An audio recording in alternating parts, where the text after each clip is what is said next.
வணக்கம். இன்று மகளிர் தினம். அனைவருக்கும் நல்வாழ்த்துக்கள். அதாவது பெண் என்பவள் வாழ்வின் கண் என்பர். ஒரு குடும்பம் சிறப்பதற்கு பெண்ணின் கையில்தான் உள்ளது. தாய் வழிதான் பாசம் அதிகம் உண்டு. ஒரு ஆணுக்கு முன்னோடி ஒரு பெண்ணே.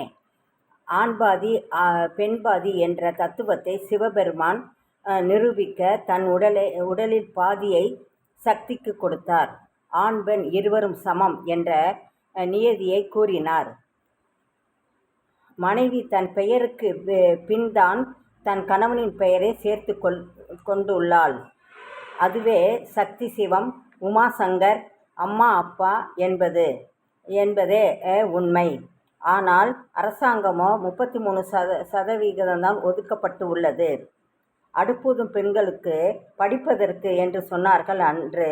ஆனால் இன்று படிப்பறிவே இல்லாத சின்ன பெண் என்பவர் சமூக சேவகியாக இருந்து அதிக அளவு சேமிப்பு கணக்கை சேர்த்து உள்ளாள். அவளே பிறருக்கு முன்னோடியாகவும் நின்றாள். இது பாரத தேசத்தின் பிரதமரே அவர் பாதம் தொட்டு வணங்கினார். அதனால் பெண் என்பவள் பெருமைக்கு உரியவள். போற்றுவோம், அவர்களை தலைவணங்கி வணங்குவோம். நன்றி, வணக்கம்.